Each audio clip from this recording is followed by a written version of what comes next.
Hello बच्चों, कैसे हैं आप सब। मैं आपका अजय सर।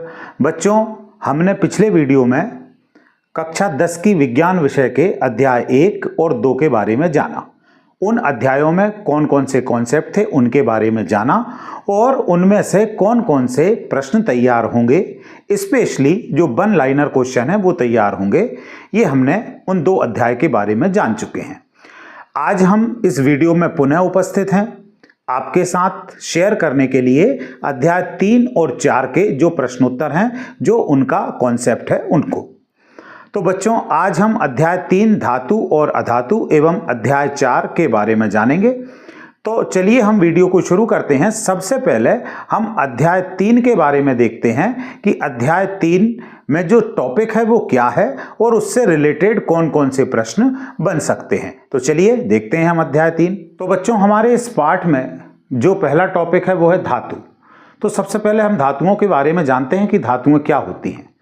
तो कुछ विशेष गुणों को जो धारण करती हैं, यहाँ बोर्ड पे आपको दिख रहा होगा, इन गुणों पे चर्चा करते हैं कि जो धातु होती हैं उनमें सबसे पहला गुण है आघात वर्धिता।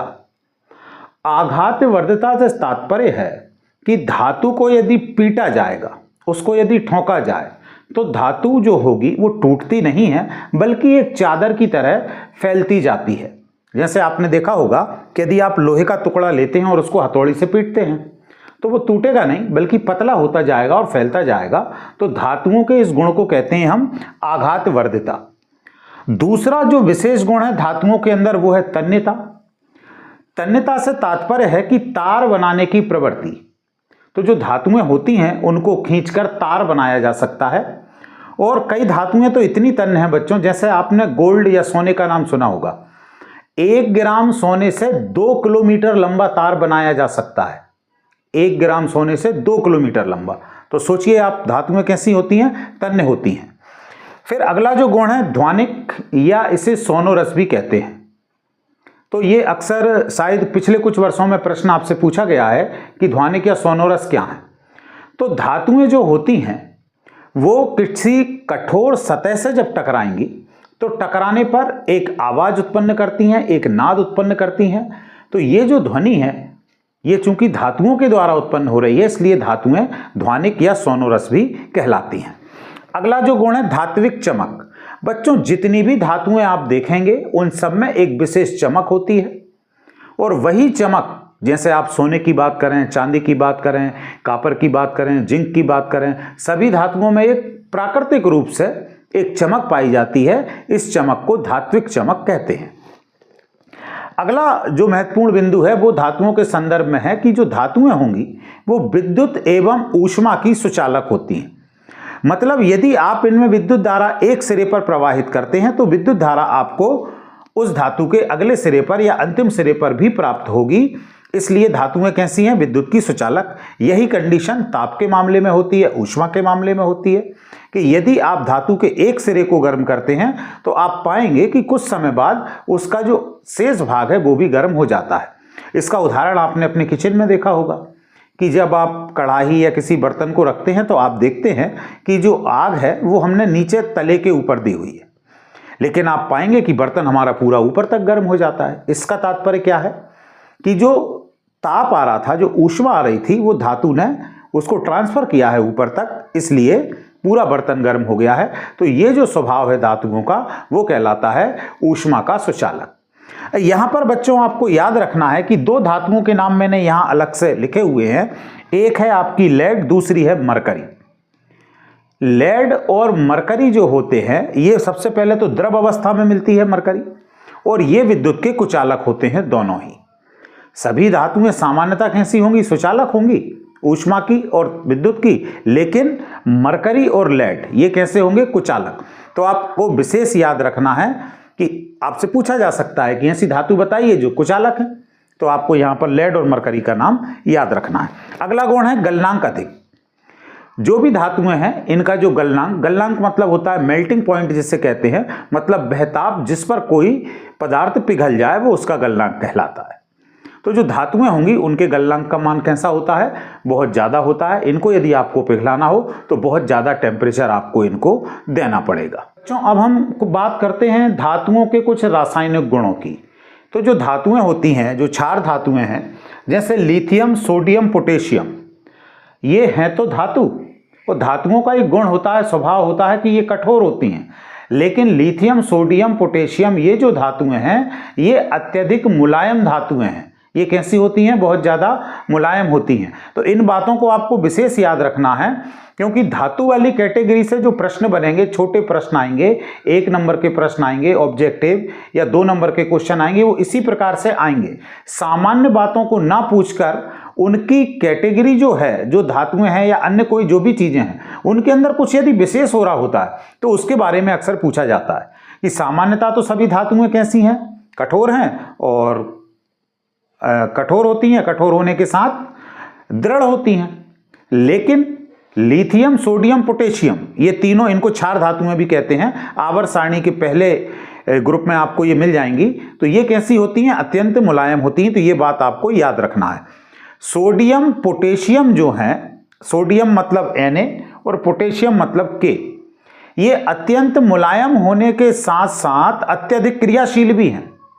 बहुत जल्दी क्रिया करती हैं, बहुत तेजी से क्रियाएं करती हैं। सामान्यतः दूसरी धातुएं इतनी तेजी से रिएक्शन नहीं दिखाती, स्पेशली खुला छोड़ने पर।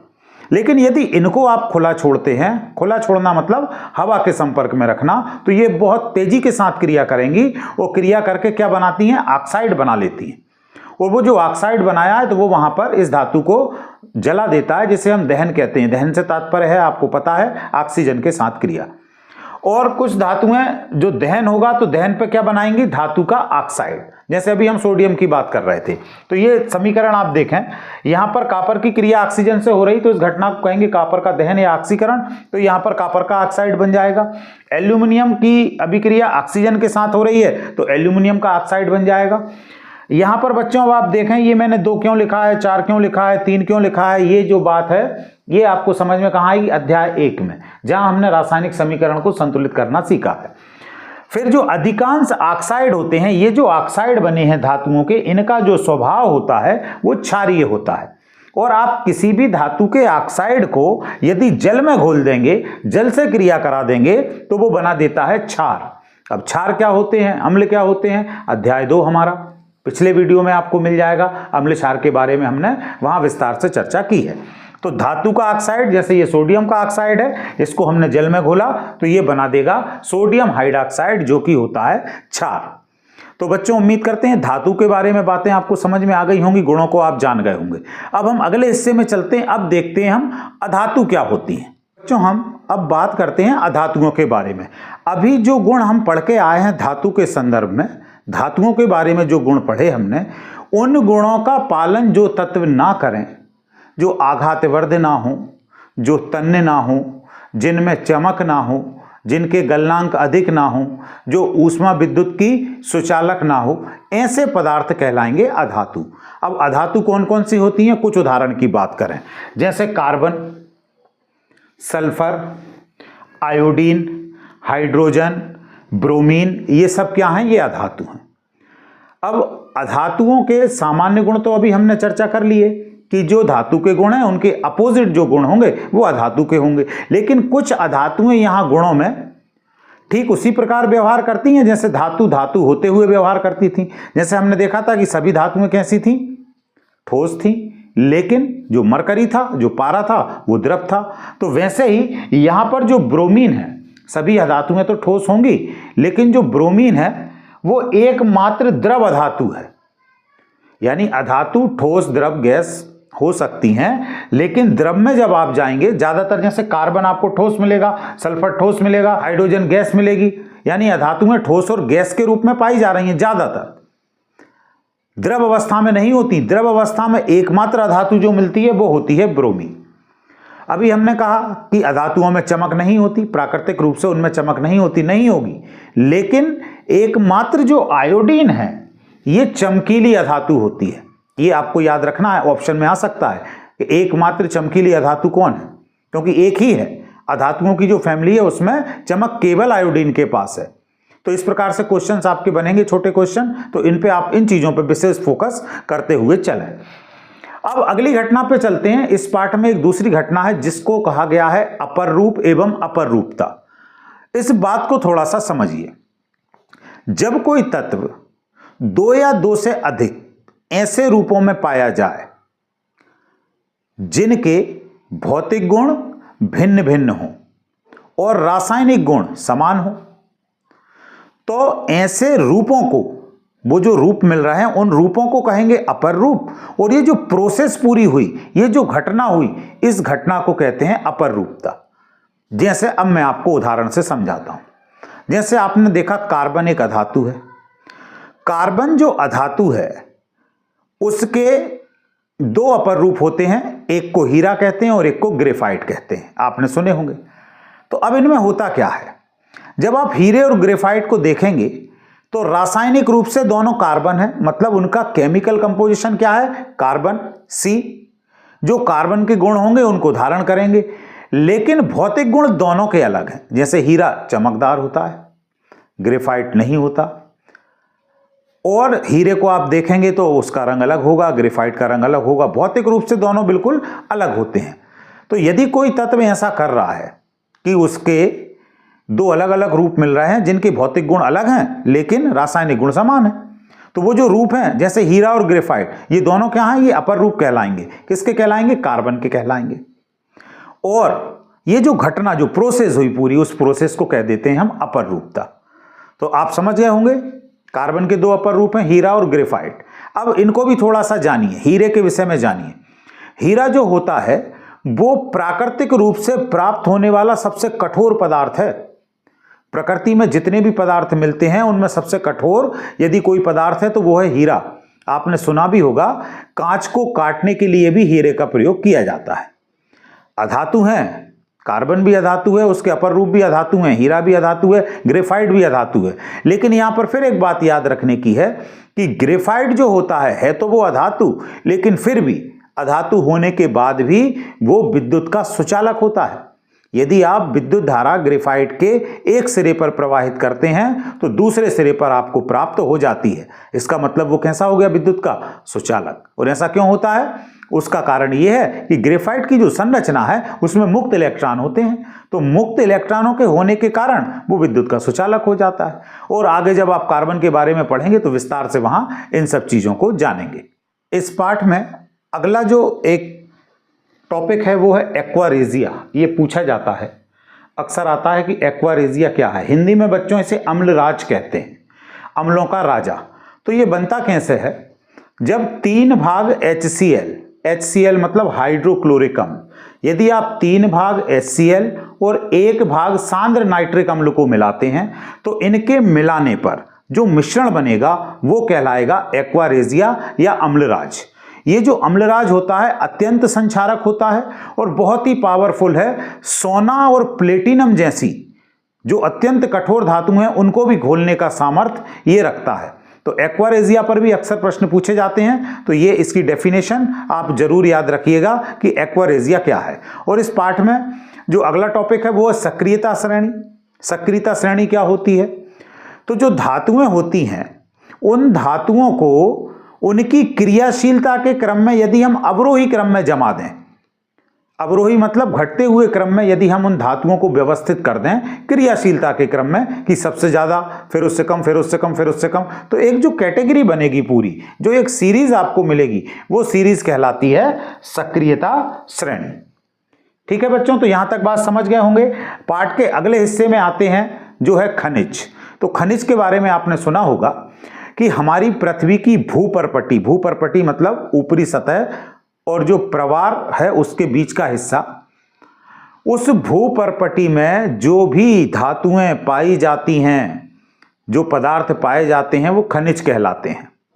अब ये जो खनिज होते हैं ये प्रकृति में मिलते हैं अयस्क के रूप में। किस रूप में मिलते हैं ये, अयस्क के रूप में। तो अयस्क क्या है, किसी धातु का एक खनिज है। खनिज धातु जो है उसका जिस रूप में वो प्रकृति में मिल रही है वो अयस्क कहलाता है। धातुएं जैसी आप इस्तेमाल करते हैं, जैसे लोहा जैसा आप इस्तेमाल कर रहे हैं, प्रकृति में इस प्रकार का लोहा नहीं मिलेगा। प्रकृति में जो लोहा मिलेगा वो देखने में आप किसी भी धातु के अयस्क को यदि देखेंगे तो वो पत्थर या चट्टानों की तरह दिखाई देता है, वो उसका अयस्क कहलाता है।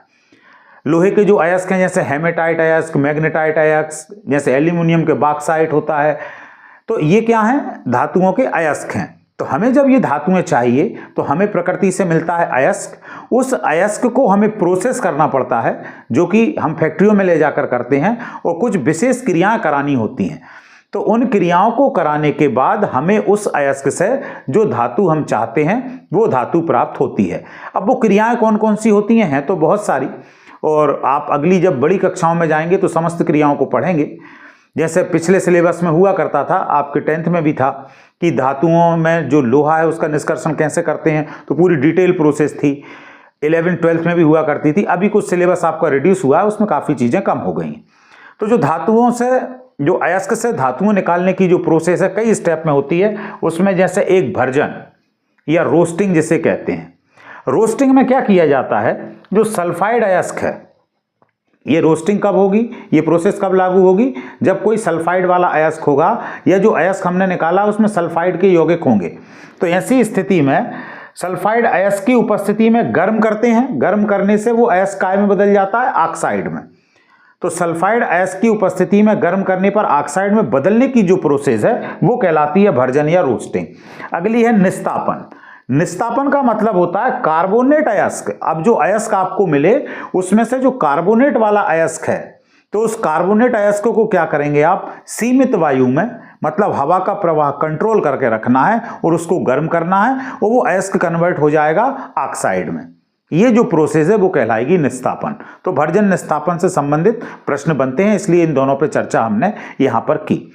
और इस पाठ में अंतिम जो हिस्सा है वो है संक्षारण एवं उससे बचने के उपाय।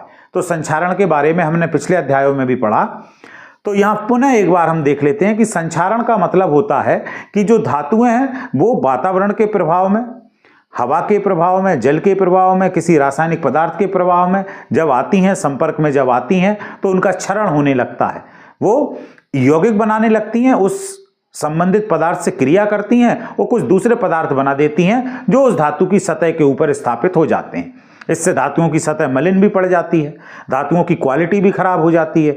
धातुएं कई बार तो जैसे लोहे पे जंग लगना, लोहे पे जब जंग लगी तो जंग लगना मतलब हवा नमी से क्रिया हो गई, लोहे की ऑक्साइड की परत बन गई, इस वजह से वो जंग है।